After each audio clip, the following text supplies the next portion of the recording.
ఈ యొక్క టాపిక్, ఈ యొక్క రిక్రూట్మెంట్, తర్వాత ఈ యొక్క అప్లికేషన్ ఫామ్, అప్లికేషన్ ఎలా చేసుకోవాలి, అప్లికేషన్ ఎలా ఉంటుంది అండ్ పూర్తి వివరాలతో చెప్తాను. సో దట్ ఎండ్ వరకు చూడండి. And one more thing that subscribe చేసుకోండి, దాని పక్కన బెల్ ఐకాన్ కూడా కొట్టండి. అండ్ ఈ యొక్క వీడియోకి ఒక చిన్న లైక్ వేసుకోండి అండ్ మీ ఫ్రెండ్స్ కూడా షేర్ చేయండి. 12th పాస్ అయినతోనే గవర్నమెంట్ సెంట్రల్ జాబ్ అనేది రావడం జరుగుతుంది. And thank you guys, have a nice day, watch the video. Hi guys, good morning. And ఇవాళ ఒక నోటిఫికేషన్ సెంట్రల్ గవర్నమెంట్ నుంచి రావడం జరిగింది. అయితే ఈ యొక్క సెంట్రల్ గవర్నమెంట్ నుంచి ఇండస్ట్రియల్ సెక్యూరిటీ ఫోర్స్ అనే దాని మీద మనకి జాబ్స్ అనేవి రావడం జరిగింది. అండ్ రిక్రూట్మెంట్, ఇది ఒక recruitment of constable or fire అనమాట. అండ్ ఇది ఓన్లీ మేల్కి మాత్రమే ఈ యొక్క జాబ్స్. అండ్ ఈ యొక్క అప్లికేషన్స్కి, ఈ యొక్క జాబ్స్కి అప్లై చేసుకోవడానికి మనం ఇవాళ నుంచి స్టార్ట్ చేసి March 4th వరకు మనకి ఛాన్స్ అనేది ఉంది. అండ్ వీళ్ళు March 4th రోజు సాయంత్రం 5 o'clock వరకు వీళ్ళు క్లోజ్ చేసేస్తున్నారు వెబ్సైట్ని. అప్పటి వరకు మనం అప్లై చేసుకోవడానికి ఛాన్సెస్ ఉన్నాయి. అండ్ నెక్స్ట్ వచ్చేసరికి వీళ్ళు మనకి ఈ యొక్క శాలరీ బేస్డ్ అనమాట.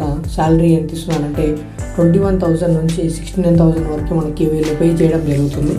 And one more thing that వీళ్ళు మనకి ఒకవేళ ఈ సర్వీస్ అయిపోయాక మనకి వీళ్ళు పెన్షన్ కూడా ఇవ్వడం జరుగుతుంది. Under the national pension system నుంచి మనకి పెన్షన్ అని కూడా రావడం జరుగుతుంది.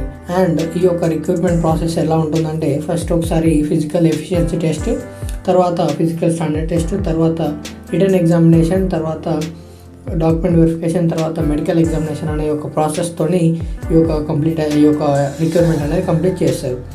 అండ్ నెక్స్ట్ వచ్చేసరికి ఈ యొక్క ఎగ్జామినేషన్, ఈ యొక్క అప్లికేషన్ అనేది ఓన్లీ ఆన్లైన్ మోడ్లోనే ఉంటుంది. అండ్ నెక్స్ట్ వచ్చేసరికి రిటర్న్ ఎగ్జామినేషన్ అనేది మనకి computer exam based or OMR షీట్లో ఉంటుంది. అండ్ ఈ యొక్క ఎగ్జామినేషన్ లాంగ్వేజ్ వచ్చేసరికి మనకి ఇంగ్లీష్ ఆర్ హిందీ లాంగ్వేజెస్ మాత్రమే, రెండింటి లాంగ్వేజ్ మాత్రమే ఉంటాయి.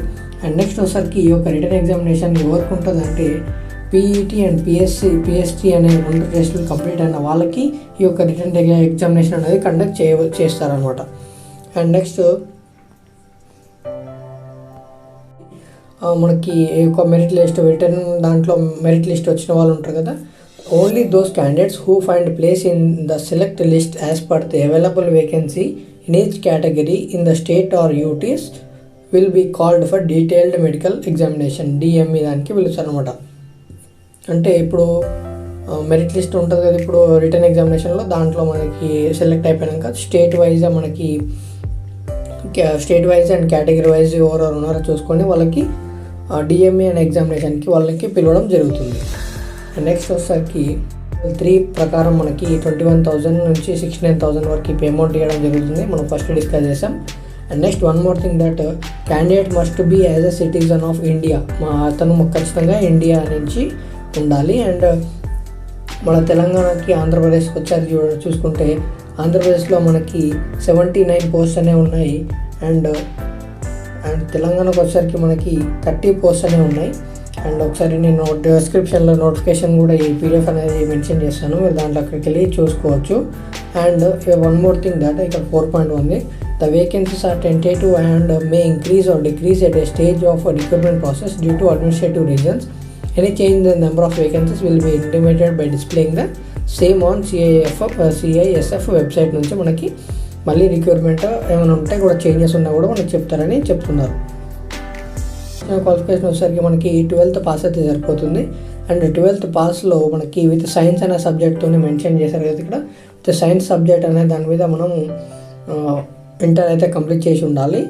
దాంతో మనకి ఎలిజిబుల్ క్రైటీరియా ఫుల్ఫిల్ అవుతుంది. అండ్ నెక్స్ట్ వచ్చేసరికి ఏజ్ లిమిట్ వచ్చేసరికి 18 నుంచి 23 years ఉండాలి. అతను ఏజ్ రిలాక్సేషన్ వస్తే SC ST వాళ్ళకి 5 years, OBC వాళ్ళకి 3 years, ఎక్స్ సర్వీస్ మెన్కి 3 years, and children and dependent వాళ్ళకి అన్రిజర్వ్డ్ 5, OBC 8, SC STకి 10 అనమాట.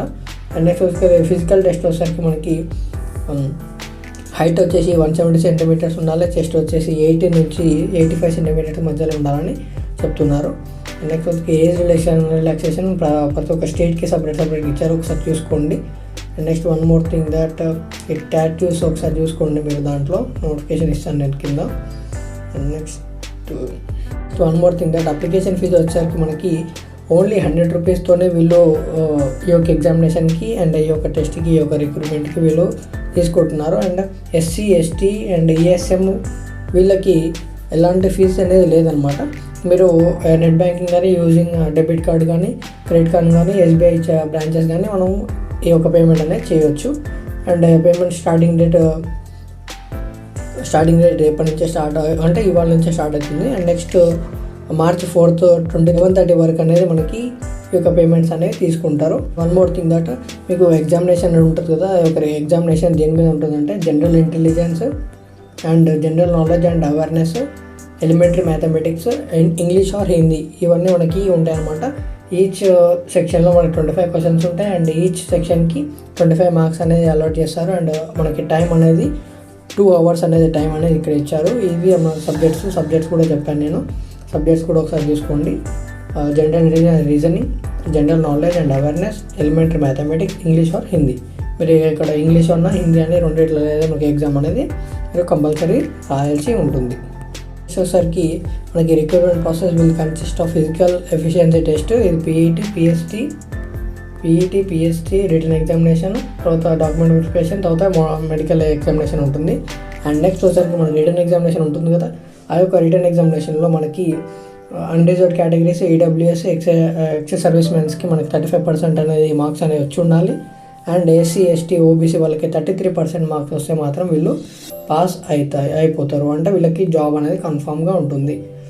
ఓకేనా. And this is job for only 33% and 35% ఉంటే సరిపోతుంది దీనికి. అండ్ నెక్స్ట్ వచ్చరికి ఇది ఒక అప్లికేషన్ ఫామ్ అనేది ఎలా ఫిల్అప్ చేయాలో కూడా చెప్తాను నేను ఒకసారి. ఎండ్ వరకు చూడండి. And don't skip the video and keep subscribe to my channel and get notified to my